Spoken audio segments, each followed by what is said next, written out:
Hey guys, hey guys, back with another video here. Third session, aggressive Husky mix dog socialization part 3. And today we are we are introducing him, Gray, to a big old Rottweiler puppy. I think he's about 5-6 months. He's in the back corner. I tied him up back there. It's a little bit of a strategy that I do with young dogs. Is I will back tie them so that the new dog can get away from them if they want to, instead of allowing the young dog to be too obnoxious. So it's just a way to alleviate the obnoxiousness from the Rottweiler from the young dog to the sensitive dog.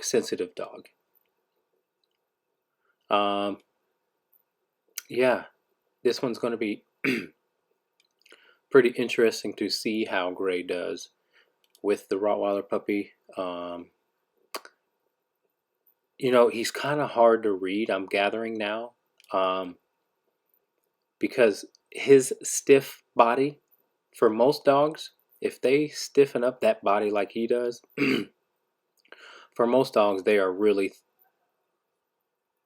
not wanting to be in the situation. But for him, he's hard to read because his stiff body, now that I'm getting to know him, is identical to his play body language.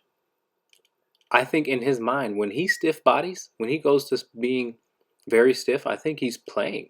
I think he's in a playful mindset, not necessarily a get the hell away from me mindset. But again, he's hard to read. And look how stiff he is. Boy, when he first comes in, that's why I sat him right there, because I just wanted him to loosen up. That tail is up and strong. And again, guys, start paying attention to your dog's tail. It does tell you their mood. Some dogs are harder to read than others, but first of all, he's the type of dog that really gets into his own head and is very convinced that he needs to do something. So keep that in mind too. I mean, he's one of the more stubborn dogs I have worked with, just in general, overall. Getting this dog to sit was a task. Despite looking at him look at my dog so hard, and it's like, that's not how it happens normally. This is the third session. I don't usually get dogs who just stare like that. And I'm just trying to, again, kind of de-escalate his stare, de-escalate his overall energy, because again, he's just so stiff. So that's what I'm doing here, trying to achieve that. But I am going to now introduce him to the Rottweiler puppy in a second. I'll go over there. And again, the cool thing is if he does not want the Rottweiler interaction, then he can simply walk away. And that's pretty a very good thing to have, to give a new dog, a sensitive dog, an other option, or a quick option to not stay in that interaction.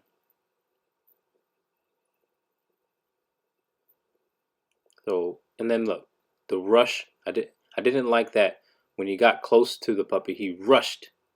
And it may be a little hard to see, but he definitely, you guys rewind it and rewatch it. Once he gets close, he sprints up, like, look at me, I'm a statue, kind of deal. Like, kind of, who are you? And I think that that's a little bit rude. And I didn't necessarily know where the intention was coming from. So if you're not positive about that, then it's okay to separate and let time,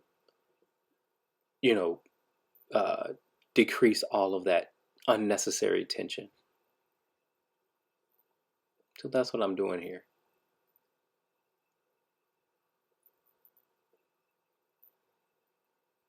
So we'll try the introduction again. And this puppy is awesome. He's not energetic. He's very submissive to other dogs. He doesn't know his strength quite yet. He knows it a little bit with humans for sure, but with other dogs, he's still a little unsure. Um, but here we go. Here's another reaction. But you see his tail, Gray's tail wagged um, right at the beginning of the interaction. Now it's just him being his stiff self. It's like, and then look, the Rottweiler sat down. That's a submissive behavior. You know, it's not very often that a dog decides to go after a dog who is already sitting. Sorry for that glitch there. Sometimes that crap happens. Anyway, yeah, there should be, if your dog is submissive, you know, there should be, if a dog attacks us, dogs who is very soft, very submissive, not posturing back, man, then you know that dog is he's way in over his head. You know, he's way too cocky.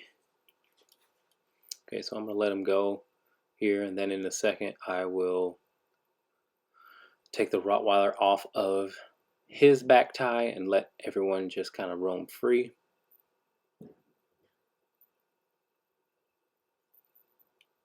It's cold out there too, guys. I mean, it is cold right now. I know there's not much snow on the ground, but and it's not even cold on the when you look at the temperature gauge, it's only in the 20s. But man, and the wind's not even blowing, but it's that cold that just gets through everything real quick.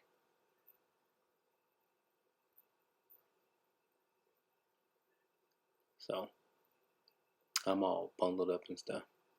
Look at Tina goes up, very submissive tail wag. You see the low tail wag? Now watch the same thing from Oakley, kind of a lower tail wag. That's a submissive tail wag.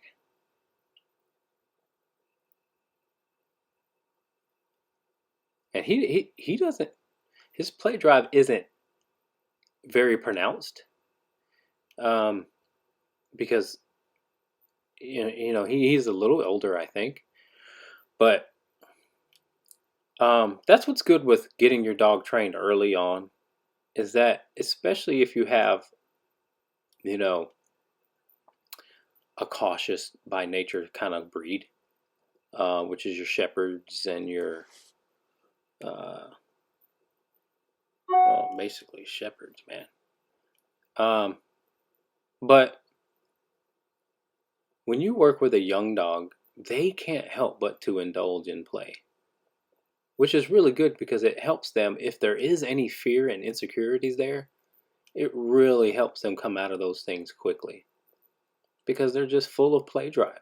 As you get an older dog, some dogs come here and they don't play, you know, and that's kind of, you see the little bounce from the Rottweiler. He's awesome. You don't really, what was I saying? Oh, yeah, you have, I have some dogs here that come at like, you know, they get older, you know, 3, 4, 5, 6 years old, and they don't care to play. Listen, that's one thing you guys have to understand about dogs is, especially if you take your dog to dog daycare, know your dog. Some dogs go to daycare and sleep.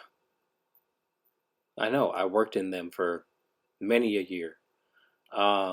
Some dogs go there and they fall asleep. Some dogs don't like all that other puppy energy all the time.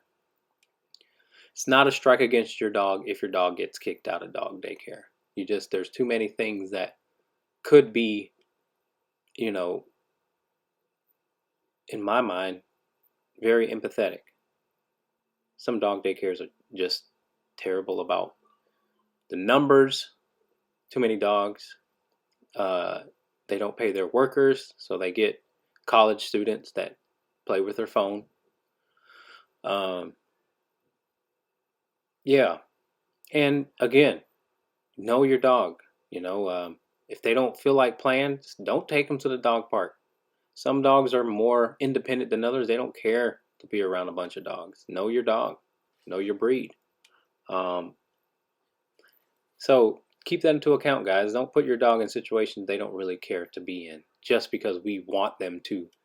It would make us happy to have them be playful and joyful. Accept the dog that you have, love the dog that you have, and cater to the dog that you have.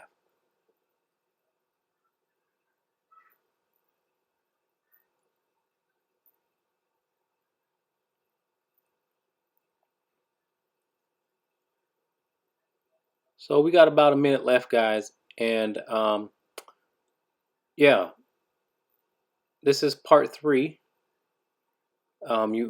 You actually might be able to see him play. Look at there, he's getting flirty there. But see how Oakley wants to bring this guy down a notch. He's just doing it very subtly. But anytime he gets excited, Oakley wants to go over there and tease him a little bit. And listen, guys, this is how they regulate each other. They tease each other to make sure people that some dogs don't get too egotistical. So so this is all good stuff for Gray. Look at that play bow. It's a beautiful play bow. So awesome, guys. Thank you guys for watching. Don't forget to like, share, subscribe, comment on this video. I appreciate you guys.